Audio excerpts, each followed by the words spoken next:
Joining me now, our good friend Adrian Elrod, senior advisor and senior spokesperson for the Harris-Walz campaign. So, wow, you're right where you're supposed to be, where all the action is, for sure. But here's the thing. You're on the campaign now, but you were in the Biden White House. What's your reaction to Donald Trump and things he's saying about the economic policy being rolled out by Kamala Harris? Well, a couple of things, Alex. Yes, first of all, it's great to be with you from Chicago today. There's so much excitement here. We are one day ahead of the convention starting, and you can really feel the excitement and enthusiasm among Democrats all throughout Chicago and here, of course, at the United Center. But look, you know, Vice President Harris, she laid out her economic plan Friday, in Raleigh, North Carolina, where she talked about her vision for America. She talked about the fact that she grew up middle class. You know, we'd have an ad on TV right now talking about her middle class upbringing, the fact that she worked at McDonald's, that she truly understands what middle class families are facing. And so she looks at that through the lens of how she's going to make her economic decisions and what her economic policies will be. So she laid out her own vision in Raleigh, North Carolina. She talked about the fact that she wants to make sure that she's taking on corporations, that she's, diffusing price gouging, that she's focusing on lowering costs for families. And by the way, Alex, as you know, she was very much part of 4 major economic bills getting passed under President Biden's leadership. Obviously, the Inflation Reduction Act, the infrastructure bill. There's a number of things, the CHIPS and Science Act that I worked on at the Department of Commerce in terms of implementing. She got a lot done with President Biden, but she also wants to make sure that she's laying out her own economic vision. Donald Trump can say everything he wants to say, but the bottom line is there have been a number of nonpartisan economists who have said that Project 2025, which Donald Trump has his fingerprints all over, would actually create a recession. It would raise inflation. It would raise costs for families. So she really is making a contrast here on her own economic vision, but also wants to make it clear that she will be putting middle-class families, the American people, in front of any decision when it comes to how she's going to focus on the economy. So, as you're well aware, the vice president and Governor Walz, they're on that bus tour in Pennsylvania right now. Donald Trump spoke there yesterday, and Associated Press says that the vice president's reversal on policy issues like fracking that are important to people in Pennsylvania opens the door to attacks by Republicans. How will the campaign handle these kinds of challenges? Look, I mean, Alex, we know that Donald Trump, he's not right on the issues. He's not fighting for American families. He's fighting for himself. He's running for president in part because he wants to keep himself out of jail. He's a convicted felon. That is different than when he first ran for president. That is something that has changed since he ran for president, last time on the ticket in 2020. But he's trying to distract because he's not right on the issues.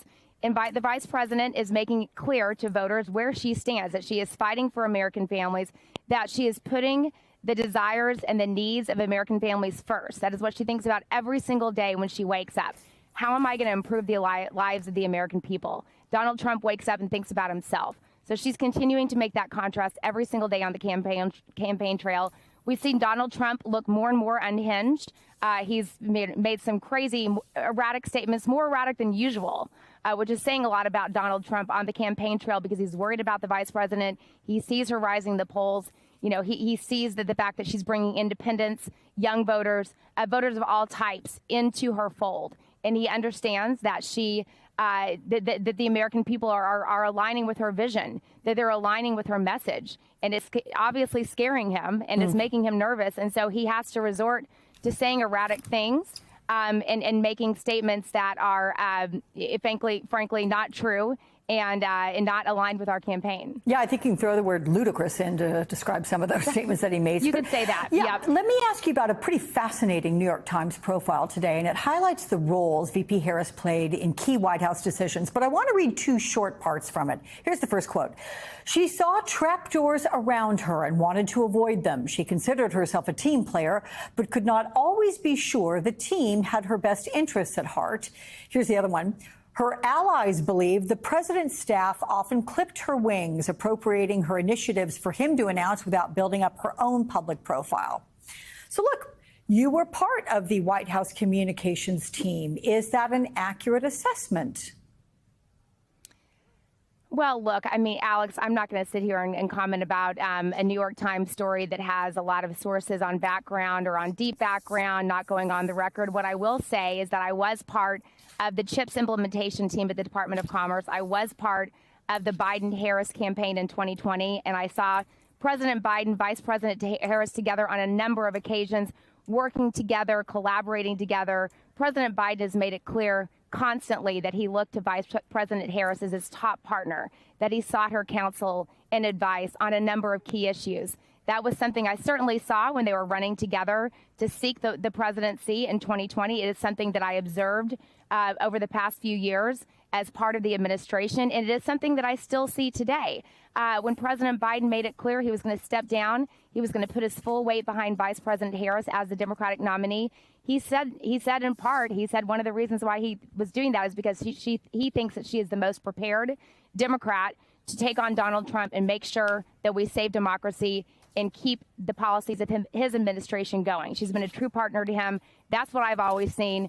And I don't really want to, talk about conjecture and, sources that frankly, won't go on the record, which tells me they don't really know what they're talking about. Okay, I get it. And let me just say, because we're out of time, you're lucky I'm not going to ask you to reveal any surprises. I tried to get that out of Mike Memley earlier, and he's like, no, then it wouldn't be a surprise. I'm like, oh, I'm going to try and get it out of Adrienne. But you're off the hook, my friend. This time. Well, I will tell you this, Alex. I will tell you that Stephanie Cutter and Ricky Kirshner, two of the best in the business, who brought you the 2020 convention virtually, who brought you the inauguration. They are doing this convention here. This convention here today. I can tell you it's going to be a really incredible 4 days. So buckle up and make sure you're watching your TV every single night. It's going to be really, really quite something. Okay, duly noted. We'll be there. Appreciate you. Thanks so much, Adrienne.